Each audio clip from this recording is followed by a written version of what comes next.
When a Wyoming infant, toddler, or preschooler fails his or her hearing screens, parents oftentimes find themselves confused as to the next step required of them and needed for their child. They may have many questions as to where, when, who, and how to schedule an age-appropriate pediatric audiological evaluation. In this video, we will take a close look at what a pediatric audiological evaluation is. We will describe the current protocols, the battery of tests that, if followed, allow parents to understand what their child can and cannot hear. Once parents have information about what their child can and cannot hear, they will then be able to create an early intervention program designed to help their child thrive.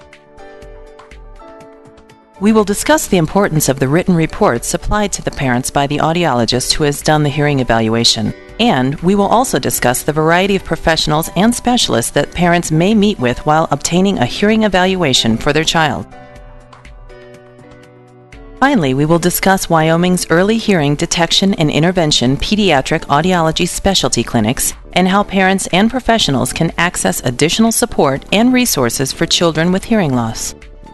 By knowing what to do next and by understanding what is required to not only help a child develop speech and language, socially and cognitively, parents and professionals can succeed in designing an appropriate plan of action.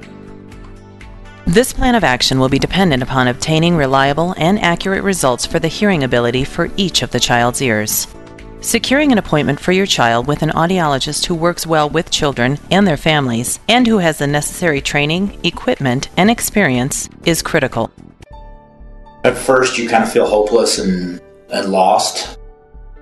We didn't know anything about sign language or hearing loss. And, at first we were like, how do we do this to provide a good life for him? These professionals have given us, a guide, a road to follow so that we know how to get there and what our end goals are with Carter.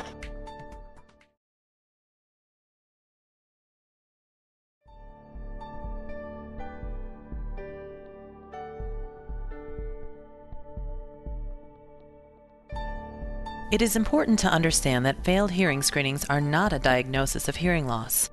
Instead, they are an indication that a child is in need of a complete hearing evaluation to determine what the child can or cannot hear. Having complete and accurate information regarding a child's hearing ability is necessary in order for parents to make knowledgeable decisions pertaining to their child's future.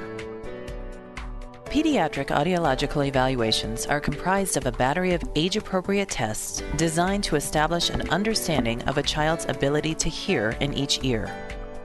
By identifying specific information about each ear, it can be determined whether a hearing loss is present, and, if a hearing loss is present, how severe is the hearing loss?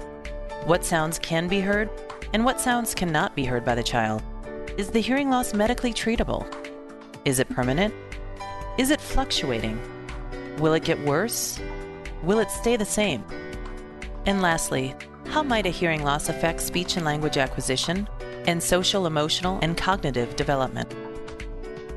Pediatric audiological evaluations are important because it is one of the very critical steps for a family to be able to get accurate information about what their child is able to hear, what the child is not able to hear, and then to be able to plan the management for that hearing loss based on the information that is obtained. For the sake of maybe sounding like a broken record, it is so important for those little people to be screened by 1 month of age, to be diagnosed appropriately, accurately, and from a trusted source by 3 months of age, so that the very critical piece of entering early intervention can happen by the time that child is 6 months of age.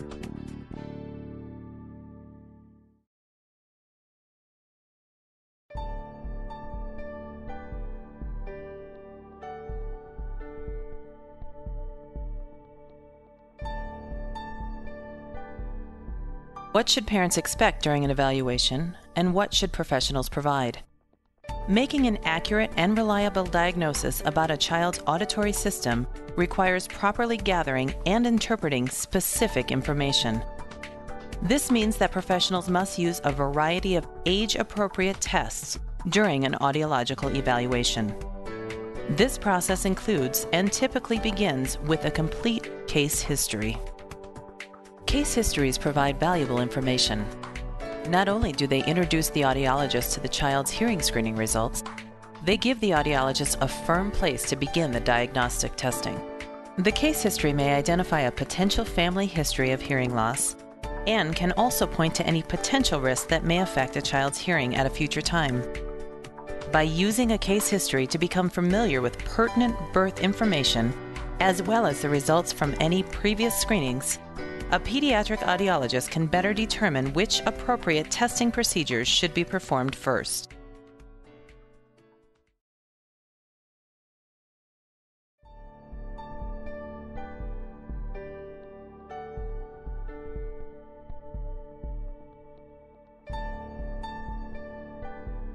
After the completion of a case history, the audiologist may complete a visual examination of the child's external ear, ear canal, and tympanic membrane through the use of an otoscope. Following otoscopy, the visual inspection of the ear, the audiologist will begin to administer a recommended battery of age-appropriate tests. The Joint Committee on Infant Hearing recommends using a combination of electrophysiological and behavioral tests. These test protocols are chosen depending upon the child's age, level of activity, and ability to be conditioned to respond to sound. An experienced pediatric audiologist will be familiar with the administration and interpretation of these test protocols. Some of the tests administered to your child will include otoscopy, otoacoustic emissions, or OAE, emittance, also known as tympanometry, acoustic reflex, auditory brainstem response, also known as ABR, and auditory steady-state response, or ASSR. Otoacoustic emissions, or OAE, is a painless test that uses a small, flexible tip inserted into a baby's ear. As sound is delivered to the ear, a microphone records the otoacoustic emissions, or the echoes, produced by the cochlea. This procedure can be performed while the baby is sleeping. However, it can also be performed while a child is awake if the child remains relatively calm and still. Emittance, also known as tympanometry, is the test that helps determine how the middle ear is functioning. Emittance is not a test of hearing. Instead, it is a test of middle ear status. Middle ear status can change depending upon the absence or presence of healthy eustachian tube function. Depending upon the age of the child, the audiologist will choose to use either high-frequency or low-frequency probe tones while conducting emittance testing. Acoustic reflex is a procedure that can be used to determine the absence or presence of the stapedial muscle reflex in response to sound presented to the ear. Auditory brainstem response, also known as ABR, is a test that measures the brain's activity in response to sound. This test gathers information about the condition of the peripheral and central auditory systems. Like OAEs, small insert phones are placed in a baby's ear to deliver sounds. The use of sensors placed on the baby's forehead and behind the ears gathers data. This data offers an objective measure of a child's ability to hear. ABR results are especially helpful in the identification of the amount, type, and configuration of hearing loss in each individual ear. However, the ability to obtain valid ABR results is directly related to the level of wakefulness of the child. The best ABR results are acquired while the child sleeps soundly. Parents may be asked to bring their child to the evaluation appointment ready to be fed and ready to go to sleep. Some facilities choose to use sedation in order to greatly increase the probability of obtaining accurate ABR results. Therefore, parents may be interested in inquiring about the use of sedation at evaluation facilities.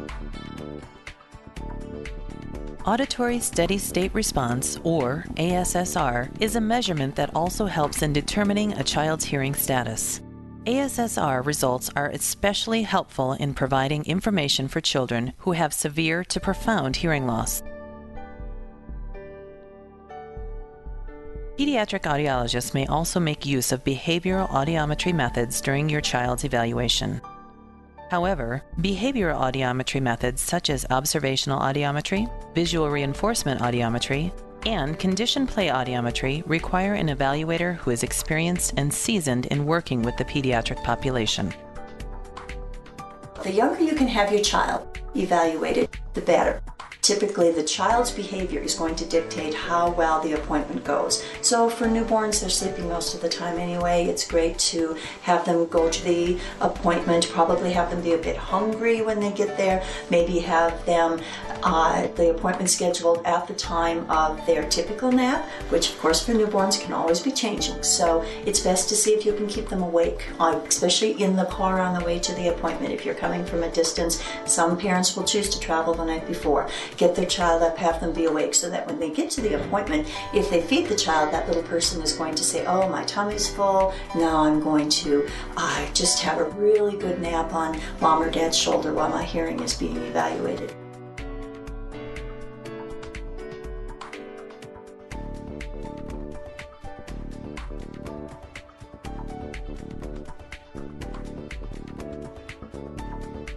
For the toddler, you want them to be well rested, ready to play, have a bit of an excitement going on, that they feel secure about what they're going into. You can have visited with them a couple days ahead of time, or telling them that we're going to go play some games, and to be the parent portraying that it's going to be a pleasant time, a good time, that we want to differentiate it from anything that might be painful or so on, because it should be just very, very pleasant and fun. The child should be well rested. You might want to bring some snacks along. You might want to bring a favorite toy. You might want to make certain that the child has had a good nap, and we will all hope that it's a good day for the little kid.